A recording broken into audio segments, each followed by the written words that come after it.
So I'm gonna do a quick, a little bit of a deeper dive into really the practice of institutional racism within Madison, Dane County, and specifically with current events. Um, Not just institutional racism, but really this disconnect and the cognitive dissonance between folks that again claim they're on the side of justice and their actions, and things that's just not happening, that they're just not doing. First and foremost, again, I brought this up in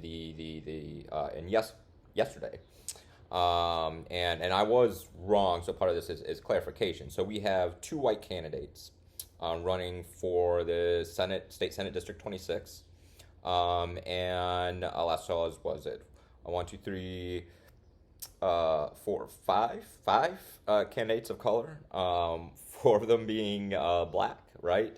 3 being women of color, running for this Senate seat, or the state Senate seat, right?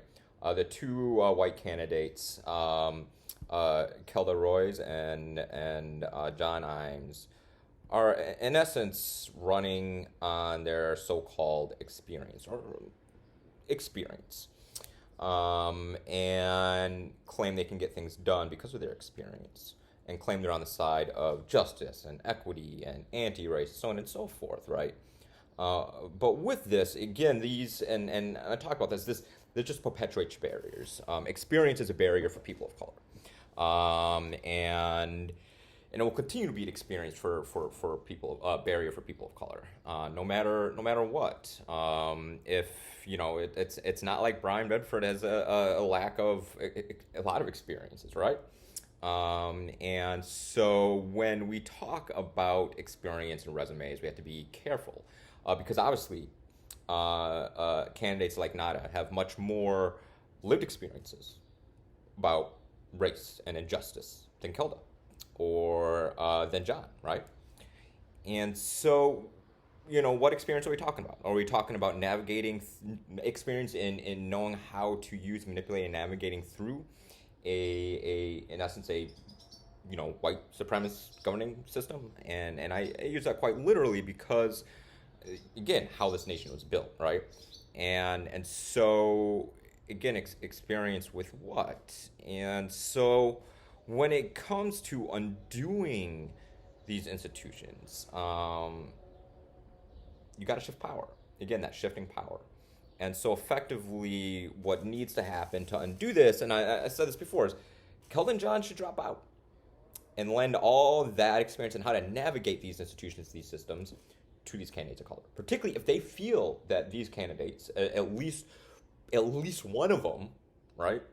And I know I'm supporting Nada, but I don't think she's the only one either. And the other ones I know, but let's same with Brian, are equal or Aisha, Aisha, are equal to in their analysis, if not better, when it comes to racial justice. And so on and so forth, like in a lot of ways, and all the intersections that come with racial justice, with gender and economic justice and climate justice and all that's there, right? So if they feel that they're at minimum politically aligned, if not stronger, then it is their responsibility to act in an anti-racist manner, drop out, and support the entirety of the candidates in providing their experience, or the candidates that they most closely align with. That's how these things need to work. A good example of this is Serena Williams' husband. What was it? Reddit that he helped co-found, or whatever. He was on a board, and he stepped out of his position of power on this board to explicitly be replaced by a black person. That is, again, you're talking about shifting power. So if we understand race and racism as a power dynamic, then you have to be intentional about shifting power and into the power and into the hands of those that are most impacted by race and racism as best we can. Now, representation isn't always everything. You can absolutely be black, brown, and help maintain and uplift these systems of oppression. So we absolutely have to be careful when we're talking about representation. So it's kind of representation plus politics or plus ideology, however you want to define it, that fall in line with anti-racist ideas, right? And so, this is absolutely something we have to be careful of, because it can be just as easy to fall for the trap as somebody that upholds, the color line. And unfortunately, if you think about it, President Obama did this a lot, for various different reasons. Some more excusable than others, can help perpetuate this system. Now, the second one is our Dane County Board, who just put forward this plan around racial equity stuff and particularly around the criminal justice system, and some of it's good, really good stuff, such as proposing a mental health first response unit. I know Madison's looking into that as well, and this is huge. That's awesome. That's great. But they're still about to drop a ton of money on reconstruction of a brand new jail. All right, however they want to define it, right? There's all sorts of weird rhetorical tricks to use. So it's not technically an expansion, it's not technically a new jail, sort of blah blah blah blah blah blah blah blah. That's down the line, and there's all sorts of cognitive dissonance with this, and particularly within it. Yes, there are some real issues with our current county jail, in how safe it is. A lot of those issues actually also have already been fixed. On the other hand, jail is innately not humane. Like, it's just not humane. Solitary isn't humane. And so they're talking about building in more mental health, more this, that, and the third. Well, let's decouple mental health entirely from our prison industrial complex, from the criminal justice system. Let's build community-based mental health systems. Let's get, let's focus on that. And there's all this, we can get services all in one place. And Mahoney is part of this. And seeing it, we need services all in, where? Downtown, right? At the county jail. That make it harder for community folks to get this stuff. And most folks in our county jail suffer from however you want to define it, but emotional wellness or mental health issues, right? And so we need to support them in those aspects of it. And most people in America suffer from emotional wellness and mental health issues right now, right? So this is why we need to continue to decouple these things. And what's unfortunate is what we see is, as we continue to invest more and more resources into providing services, particularly within jails. Great example of is that there's less and less resources out there within the community. Great example of this is with our juvenile detention facility or juvenile jail.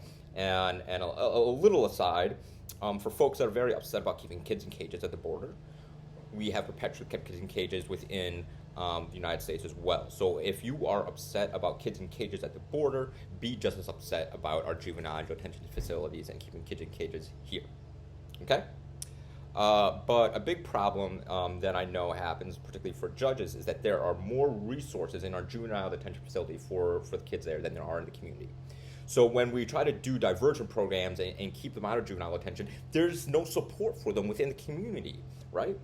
But there's more support for them in something that is inherently inhumane. So we need to start decoupling these support systems. Not saying, it's kind of a slow process, but putting more and more money into resources and building these community-based support systems that can help on the front end, that cost less on the front end, because we're spending so much money in the back end with jails. So these quickly are two really focused ways. So contact the county board, tell them to screw the jail, no new jail, stop that crap, invest in community resources, particularly when it comes to juveniles, and mental health resources, emotional wellness resources, and so on and down the line, right?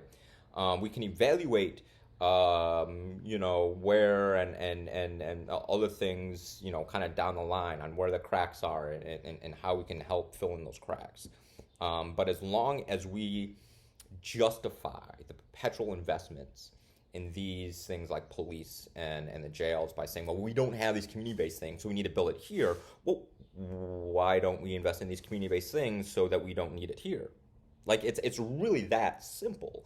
It's just a question of political will. So we just have these folks, both now with Senate 26 and our county board, jumping through these cognitive dissonance hoops in their mind to justify their actions, be it in their own self-interest or not. But it's hard to break through that cognitive dissonance. But this is really where the hard work comes in. into actually being anti-racist. This is the hard work, not symbolic crap, not fiddling around the edges. It's doing the hard work and shifting resources to where they need to be, whether it be your experience or monetary investment in our communities.